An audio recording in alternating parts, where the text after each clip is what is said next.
Hi friends, welcome back to my channel. I'm Tammy Kay. Today we are going to be painting this watercolor bouquet of flowers using a filbert brush. Pretty simple, enjoying some wet on wet technique, some wet on dry. And we're also going to be talking about 4 ways to not be afraid when we watercolor paint. Isn't that amazing? Can we learn not to have stress and anxiety and fear in something that brings us so much joy and so much pleasure? So let's get to it. Grab your filbert. If you don't have a filbert, you can grab, whoa, a little tornado happening. You can grab just a regular round brush, larger, medium, and you'll be good to go. Let's get to it. Okay, friends, so today we're painting something like this. Now, I promise you it won't look exactly like that, because whenever I'm copying something, it never ends up being exactly the same. But I always like to enjoy my inspiration and just, kind of bounce off an idea that I've practiced and then move on from there. So today I am starting off with this wonderful, very cheap brush that I forget where I got, but it is a filbert. So, and it is a number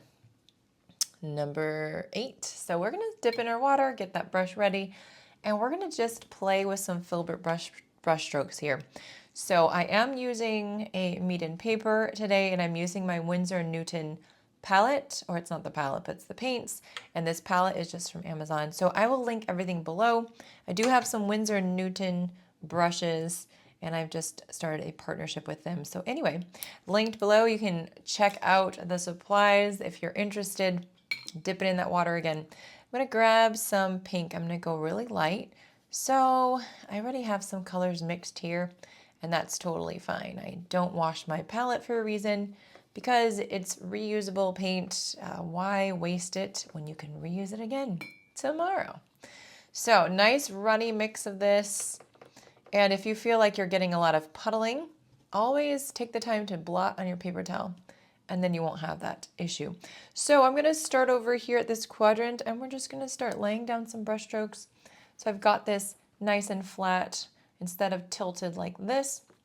I'm just going to pull a brush stroke down like that, and then another one, kind of swooping and curving, grabbing some more paint. Now, I'm not worried about puddles here. I'm going to swoop around and just, you can see the side of the brush can be used to create some very interesting movement. And this is just that first layer of paint, so don't worry too much about it. You're gonna go over it later with some more paint and some darkness. And so just play with the brush strokes and enjoy that process. So now I'm going to grab some of this mauvey color here. Should probably memorize the names. But anyway, up until now, I just kind of encourage you guys, use the colors that you have. So if you've got some pinks, some mauves, enjoy that process. We're gonna go ahead and start painting just a large broom right here. So I'm swooping around, and it's going to be a full flower. So I'm just sweeping and then kind of angling my brush so that I'm getting some thin strokes, some thicker strokes, and you can see that I am now twisting and turning just to get that full flower effect. I'm gonna dip, take off some of that paint, and swipe around for an interesting effect. And if you feel like they're a little too short, you can always go ahead and keep adding over the top. You're just gonna add to the fluffiness and the amount of petals that you can see in your flower. Okay, so we're going to do a third one right here. And as we're doing that, we're gonna get into the discussion of how not to be afraid to paint. So grabbing that mauvey color. Some people find it quite terrifying to paint or to create anything. And one of the reasons is because they are afraid of what other people will think. And this is just a very common thing. We really care about what the people we love think and what they're gonna think about our work.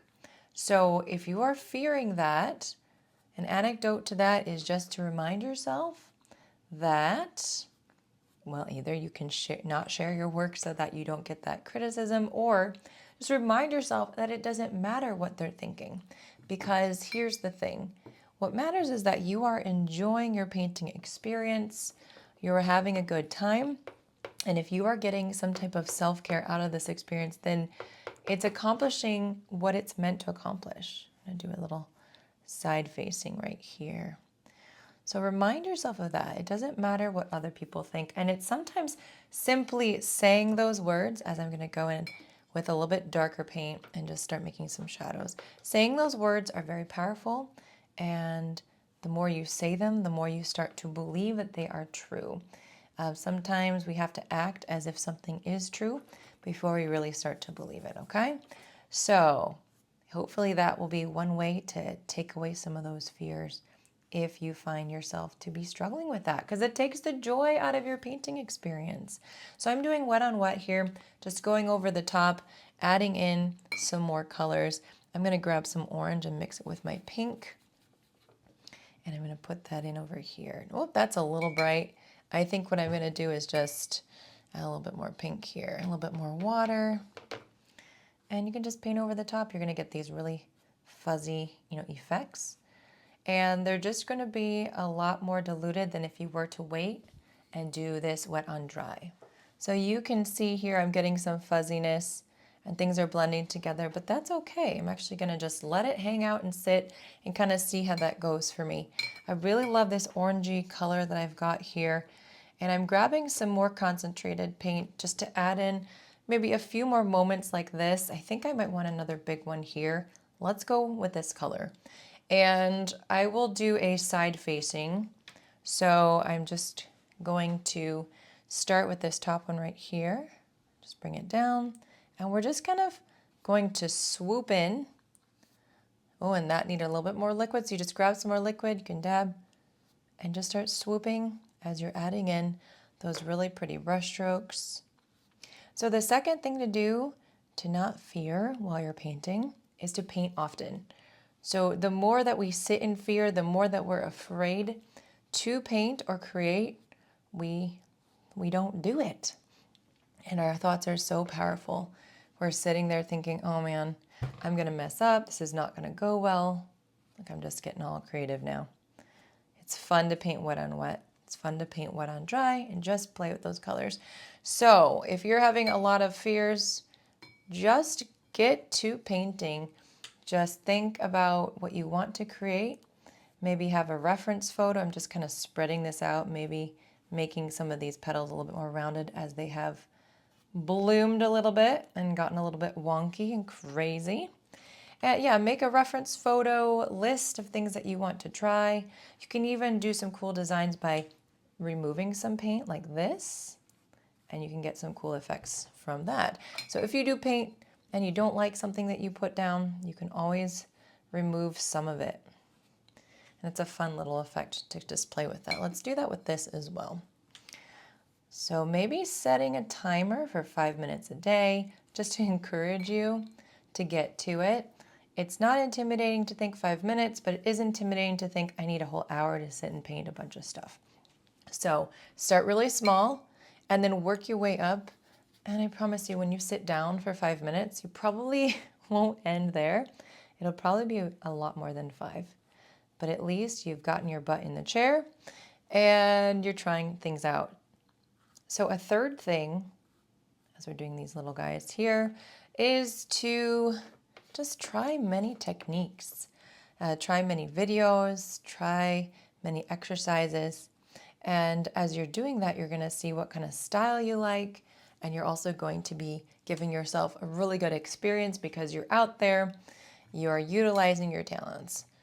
I'm going to take this number 8 round brush and we're going to start grabbing our greens to put those in for our bouquet here. And so it's kind of like this idea that, the more you get worried, the less you practice, the less you learn that you are able to do this. Does that make sense? So if you're just kind of seeped in fear, as we're just putting in these little cutesy curved little stems, then we'll see where we go with this. You've got to sometimes just push yourself to try something. Nothing bad is going to happen if you paint something that you think is ugly. Nothing bad is going to happen to you if you maybe feel like you've wasted some paper. If you are really afraid of wasting paper, then pick up some cheap stuff and practice on that. There's nothing wrong with that. Building muscle memory does not need to be done on 100% cotton paper, just saying. Although cotton paper is really beautiful, I'm using it today and it's smooth and easy to work with, do not let it stop you from getting out your paintbrushes and putting paint on paper. Please don't. All right, so I've added in my stems everywhere, and I want to add in some grassy bits, whether those are leaves or grasses. So I'm just going to start at the base of this, and I'm just going to kind of do a medium pressure and start curving around, and we'll just assume it comes out there. And then maybe extend it down, and we can do this a few more places. It's kind of like that. And just kind of where you see some white space where you'd like to fill in a little bit is great. Maybe over there. Maybe these are leaves or grasses. They can be whatever you want. You can make them long. You can make them short. I do want to save some space for some buds as well in this composition. I'm going to use a different green here. I've got a green gold, which is bright and lovely, has a lot of bright yellow in it. And you can even go over some of your leaves and add in a little bit of an accent if you'd like, just to create some variety. I do want to, though, I'm going to pause on the green. I want to add in some buds, like I said. So I'm going to do a very saturated pink bud over here. Over where? Let's do it right here. So we're playing with some value here. We're playing with wet on wet. We could even play with wet on dry if we would like. It's really up to you. What I want for you is that you are having so much fun that time passes and you forget about your worries. Really, that's really what I want for you. And I would say the last thing, just to help you not to fear watercolor painting, is to breathe and remind yourself that you are learning, you are beginning, and it's okay if you don't know everything. So just remind yourself, if you're beginning, if you're learning, low expectations. Don't be hard on you. You're just learning. And it's a journey. So don't expect that you're going to figure it out overnight. If you expect that, then you're going to get upset and frustrated. Does that make sense? So I hope that those things can be little helpful tools and tips for you as you are just trying to embrace your watercolor journey and embrace the things that you are learning. I'm mixing up, I've got a really nice bluish green here. It's pretty intense, so I like to take the opposite color in the color wheel, which is red. I'm just going to grab a really nice red here. And you can see I've created brown, but if I just slowly mix in a little bit of that, now I'm going to tone down my green. And it's not going to be screaming in my face. So now I can just put in a different shade of green. Yeah, I do like that. That brown put in there really made a nice difference. And with that, I like to add in a little bit of shadow for my stems. And it's just going to create a nice dynamic here. And just a little bit of a sketchy experience too. And then I can even put in a little bit of a leaf. Just over here too. And just kind of play, as you do, and see what you like. A little bit more of a leaf. All right, so some of these are still kind of damp and they're looking kind of crazy, but I like the blend that we've got here. We've just kind of left things how they are. If you do want to add in a little bit more saturated paint, which I'm going to do here, you just grab some of that paint, you can dab it, and then you can kind of just go in there. And if I'm not careful, I'm going to start adding too many things. Yep, see, that's how I go. I start to add in and then I want to keep adding in. And that's fine. There's nothing wrong with that. I just wanted to put in a little bit more definition as things are starting to dry now. But just a little bit, not a ton. Yeah, and you can multiple layer it up if you want. But I do like how, some of these are just kind of crazy looking, and I don't know, just kind of leaving them like that is fun. A little bit more here, flipping your brush around. So guys, as we're painting, I want to remind you guys that I am on Patreon and I do have exclusive tutorials on there, as well as drawing sheets and a few other things, exclusive content for members. So you can check that out. Starts as low as $3 a month. It's really fun and it's a great way to support an artist that you love if you're enjoying the content and all the fun things. And I still have a couple of retreat spots left for Italy this October. If you're interested, definitely let me know. If you're interested, yes, definitely let me know. And the other thing is, as we're going to add in a little bit of a center, I'm going to take really concentrated Payne's Gray, which is kind of a bluish gray color. And I do have some freebies as well if you're wanting to learn more about shadows and watercolor flowers. I've got my Skillshare courses as well as that. So all that stuff is linked below in my YouTube stuff. All right, so we are going to get some spreading here, which is why I'm not doing a ton since it is wet. And I did a few little dots there, and we need one over here also. So I could dry this, but I really like the effect, the fuzziness that happens when you just do this wet on wet. And I'm making this fairly large. It is a large bloom. So now you can see that the center part just really brings things together. There we go. Just a little bit like that. Okay, so take a look at your painting at this point. If there's anything else you want to add in, it's a great time to do it. I am going to add a little bit more concentrated green. This one actually didn't get any for this side-facing bloom. So just to anchor the flower, to the stem. And some of this will spread out too. And that's the fun thing about watercolor, that spreading is fantastic. It's quite fun to watch and it's quite fun to play with. So we're going to do some really quick splatter and then we will be done with this painting. I do want to encourage you guys though, just to remember the 4 things we talked about when it comes to having fear in watercolor, and try to apply 1 or 2 of them, whatever makes sense to you in your journey. And I really hope it makes a difference. Let me know in comments if you have anything else that you do that works for you to help you let go of that fear. Happy painting, guys. All right, guys, I hope you enjoyed listening to the conversation as well as we painted this today.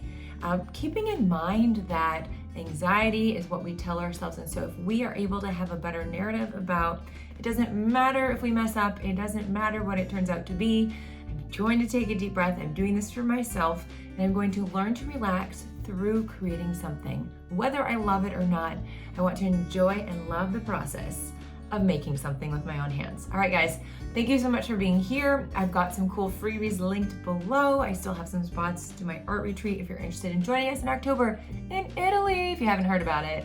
Thanks for being here. I'm also on Patreon. Membership there starts at $3 a month and up, and that's exclusive content. Thanks for your support, guys. I'll see you soon on the next tutorial.